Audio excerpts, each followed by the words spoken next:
Welcome in everyone and welcome to the Cup of Tea channel. So we've just had our Livestream Developer update video going over Season 3, which will be dropping on January 23rd. So this video is going to be a summary of what they discuss through the livestream itself, but I've also done a video yesterday of actually what's to come for Season 3 in a lot more greater detail, as well as going over the patch notes, the updates and changes that are coming along the way. So if you want to check that out, I'll drop a description in the link below, so be sure to check that out. So pretty much how they introduced the livestream, they did a brief summarization of Season 2, what information they took on board from the community and what they plan to do with that for future content. So for example, the boss ladder itself, where we would start on Vashan and build away all the way up to Duriel, they're actually going to be making tweaks in terms of making that more accessible. For example, the glacial fissure, when you had to farm the resources from dungeons, they're now going to make it a lot more accessible, so you'd be able to target farm uniques a lot more easily. They also spoke about the abattoir of Zir, which won't be making a comeback for the future seasons, but they're going to be taking elements similar to it and then applying it for future content as well. They also spoke about the Midwinter Blight event, which was their first seasonal holiday event, which happened back in December. They're actually going to be announcing another one on the way in the near future as well, so be sure to keep an eye out on that. And then showed off some statistics that was from the end of the year in terms of how many players were slayed by Butcher, how many demons we slayed,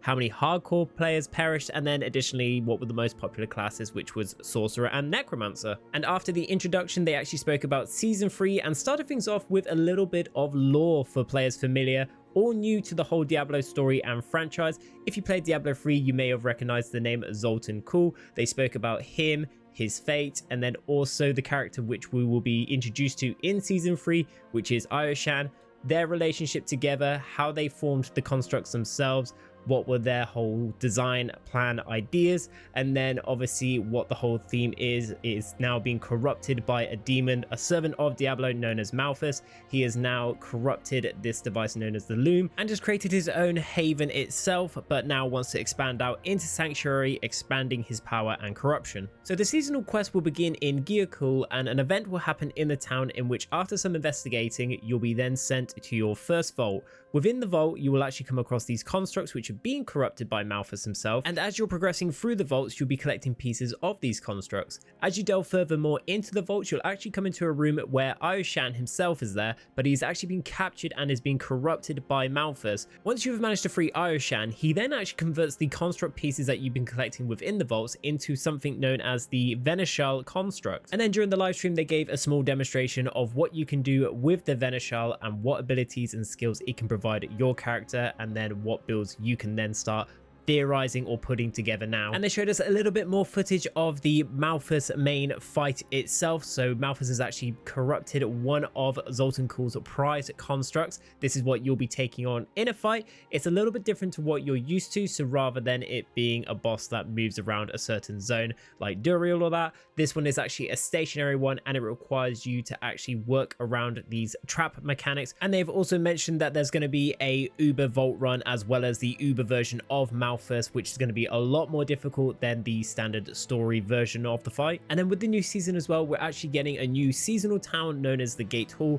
This is going to be your hub in terms of delving into your vaults. It will have your occultists and everything else that a normal town would have, so you don't have to be navigating back and forward just to get to these zones. And then we actually got to see some footage of the overworld event known as Arcane Tremors. These will be happening in the open world of Sanctuary, in which you will defeat constructs, but also disable these devices in which it will drop you cores. These cores can then be handed into Brazers, which can be found in the open world, and these will summon the Heralds of Malphus. Once defeating these will drop a resource or new material known as Pearls of Warding. These new materials can be used inside your vaults, which will hand it into a shrine, and this will give you a buff known as Zoltan's Warding. This is basically a buff with a couple of stacks. As you venture through the vaults, every time you get hit by one of the traps, you will lose a stack of it, but as long as you complete the vault with at least one stack, you will then be able to obtain the ward woven chests. There are also going to be nightmare versions of these vaults which will offer you better rewards. These will be accessed via the nightmare sigil system, and these will be adjusted for vaults, so the game will reward you with vault sigils themselves. We're now actually going to move on to the gauntlet itself. So when Season 3 does release, the gauntlet won't be accessible until a little bit of time later. The reason for this, they actually want the players to go through the season and learn all about its features and mechanics first, go through that content, and then the actual gauntlet is focused upon level 100 players. You don't have to be level 100 to do it, but it's a lot more optimized for that. But additionally, with the layout for gauntlets, it's like a dungeon run, a little bit different to what you're used to. So there will be normally a boss that will spawn at the start, but this boss isn't limited to one room. You can actually take this boss all across the gauntlet itself, position it to where you need to, and when you defeat the boss itself, it can spawn a shrine, which will then give you a new buff effect, not just like conduit shrine or anything like that. This can actually be a multiplier for your score. It can then respawn the enemies you just slain to then up your score. You can then find these chests located throughout the dungeon as well, which will have keys, and this can actually improve your score also. So this is all about how you position the mobs, but also how you navigate through the dungeon itself. And then the idea of the gauntlet is set out exactly the same as it always is for that week. So this gives you a chance to actually plan your layout, because the monsters will spawn exactly the same. Everything is exactly the same. So it allows you to practice the run, which is best suited for your build, so you can try and rack up the high score that you can for that week. And then additionally, they have said it's going to be completely different when it's multiplayer, because you can all split up and try and come for the most efficient pathing to then group them up and earn some ridiculous points in your high score. And then with the gauntlet as well, we're going to have our leaderboard system. So they're going to have different seal rankings, so you can actually just play it casually if you want to, earn some rewards and loot from the caches that you get. But if you progress all the way up to Seal of the Worthy, this is the level of where they say this is where you can start competing, and if you compete enough and end up in the top 1000, you can end your name up on the leaderboard. But they also have a top 10 of the week, which will be your Halls of the Ancients. That top 10, once that week finishes, those names will forever be embedded on there, so you can kind of go back and brag about you being one of the best players completing the gauntlets. And then just something to add on to that, in my previous video, I was noticing that there was some potential cosmetic rewards during the live stream. They did actually confirm you can get some cosmetic rewards by doing the gauntlet events and that. So that's a really good feature that I think they really needed to implement. And this will definitely give a lot of people an incentive to try it out, even if they don't want to end up on the leaderboard themselves, and upon it receive some pretty cool rewards as well. They then went over the seasonal journey and made a lot of changes to make improvements. They listened to the player feedback.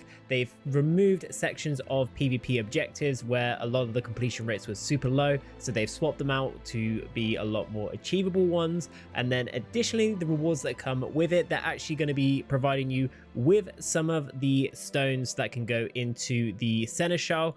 These will be a leg up essentially, so if you complete them and get these in, this will give you a good little power spike for your characters with the new feature. And they've given us a lot more freedom in terms of completing the seasonal journey. You don't have to hit like a certain level or complete a certain objective to be able to progress through. You're just there, able to do it straight away. And then additionally, the rewards that come with it, they said the higher tier ones, they were a little bit lackluster, so they've actually changed it out to be a lot more desirable. You can actually get ancestral gear for 925 item level, which is that high-end gear that a lot of people are looking for in the end game. They then linked this with the battle pass as well and showed us what cosmetics you can earn through this season's battle pass in terms of armor sets, mounts, weapons, town portals and everything else. But also we're going to be receiving some new emblems for our player cards as well, which was much needed because I believe there was only 3 that we had prior, so it's nice that they're actually going to be adding these on as well. And then they went over to the class updates and changes. So starting off with Barbarian, they're actually going to be making some changes to the charge ability. They're going to be moving power baselines from the legendaries and other effects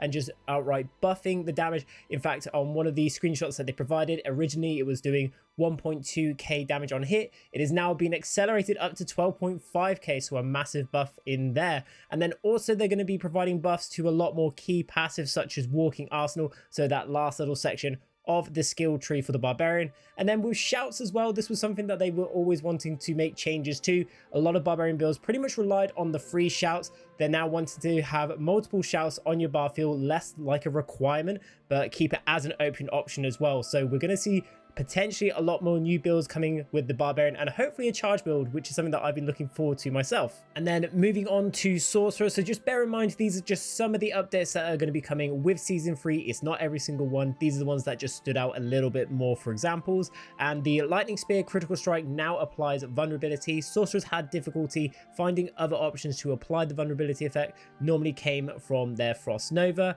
but they're also going to be applying buffs to Paragon legendary nodes as well. And then lastly, Meteor build is actually going to be getting some updates and buffs, and also receiving one of the new uniques as well. And here we have it in action right here. It's known as the Starfall Coronet, which is a helm piece. Meteor now has 2 charges with 11 to 6 second charge cooldown instead of a mana cost, and drops 3 additional meteors around the target. And then it has an additional section saying Meteor's enchantment effect and enhanced meteor drop 1 additional meteor. And then for rogues as well, a lot of players are pretty much using the Twisting Blades builds or Poison Imbue. They actually want to make some buffs to a lot of underused skills and upgrade a lot that are to do with the range-based abilities. So some changes for Penetrating Shot and that, but they're also making some changes to the uniques as well, such as Wind Force, Sky Hunter, and Eaglehorn. And then druids are receiving some changes to their spirit boons, or some buffs I should say, where Prickleskin Thorns is going to be outputting a lot more damage. And then additionally, Rabies is receiving a new legendary to further empower it, alongside with buffing the enhanced Rabies. And then alongside these buffs as well, the Lightning Storm skill for the druid is receiving some love as well, where they've been demonstrating a new unique known as the Unsung Aesthetics Wraps. These are gloves for the druid class, and Lightning Storm gains 1 additional strike each time it grows. Lightning Storm critical strikes cause lightning to strike twice, dealing 10 to 20% increased damage. And then moving on to the Necromancer, where Blood and Iron Golems now attack in a small area similar to how the Bone Golem worked. And then they followed it up with a Bone Prism update, where it's more of a quality of life change, where minions and players can now move freely through the Bone Prison. So beforehand, you would kind of troll the other player, where you would actually trap them inside. They can't really do much unless they had some form of ability or teleport to get out. Now you can actually freely move it, and that allows minions to also attack the minions trapped within inside the Bone Prison. And then they actually have some Bone Spirit upgrades as well, including a redesign of the aspect of Swelling Curse. And then they gave us a comparison between the 2 aspects. The one on the left is the old one, and the one on the right is the new one. So beforehand, Bone Spirit deals increased damage based on the distance travel up to a percentage, and then with the new one, Bone Spirit's critical strike chance is increased by a certain percentage, but additionally your maximum essence is increased by 2 for each enemy hit for 15 seconds.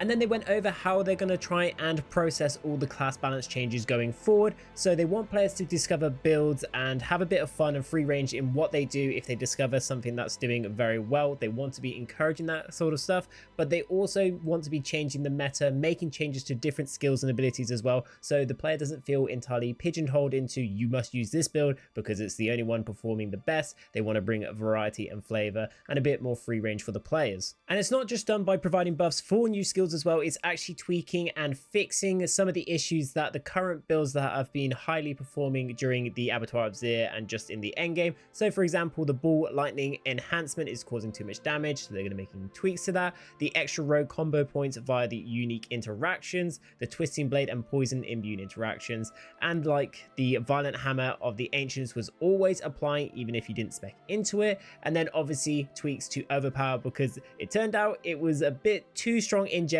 and is being toned down a little bit. And then with this, they gave us the balanced roadmap. So at the start of the season, this is where we're going to be receiving some nerfs. Obviously, it's always resetting and seeing how the mechanics and features all play out. And then with the player feedback as well, that's where they're able to make some changes, fixes to bugs as well they may notice, so stuff are working more correctly to the right ability or skill or stats or items, aspects, everything like that. And then in the mid-season, this is where they will add some more bug fixes in that, but most importantly where the big buffs come in for the players. So this is where builds will then start to really accelerate and you get to see those ridiculous numbers, or some other builds start to shine as the season goes on. But additionally, this is where they're going to be bringing back some favorite designs, very similar to the Malignant Rings where they had Vashana have a chance to drop these, and then this further enhanced a lot of builds and changed things up a little bit as well. So I'm looking forward to see what they will bring in for this season. And as of right now, Blizzard have released the patch notes for season 3 in terms of in-depth to class changes, buffs, nerfs. So if you want to check out all the numbers and the changes that came along with it, I will drop a link in the description below, so be sure to check that out. I will try and do a video covering itself, but I do have to work the weekend, so it's a matter of me trying to schedule this all in while still doing these videos right here. So be on the lookout and I'll hopefully get that done. And then pretty much at the end of the Livestream Developer update is where they had their Q&A, where the community could ask the developers some questions in terms of the new season and then also future updates down the road. They're still on the way in terms of season 4 having the whole itemization revamp, so we have that to look forward to definitely for season 4, and that's going to make some big changes to how the game all plays. And then finally to mention, they did confirm that they're going to be bringing back the supporter streamer program on Twitch. So what this was, a select few of 2,000. In fact, I was actually one of the very lucky streamers to be selected for this, so once again, thank you very much for allowing me to have this opportunity. What it was basically is when you gifted a sub of a total of 2, you can subscribe yourself or gift one, as long as it's a total of 2, you could earn yourself a mount for the game. This time round, it is now available for anyone that is streaming Diablo 4. So as long as you are watching a streamer that is doing Diablo 4 and you donate a total of 2 subs to them, you can earn yourself a new mount in the game. So if you do want to support myself or any one of your friends in that, be sure to do so, and then also get yourself a pretty cool mount. But just to add on to that, just make sure that your Twitch and your Battle.net accounts are linked, so then you can actually claim the reward. And that was pretty much everything discussed in the Livestream Developer update for Season 3, which will be dropping on January 23rd. If you did find the video useful, don't forget to drop a like, comment, and subscribe to the channel for more Diablo content. And additionally, I will be streaming the new season on January 23rd, so you can find me over on Twitch at twitch.tv/Cuppa__T. And until then, I'll see you in the next video. Take care.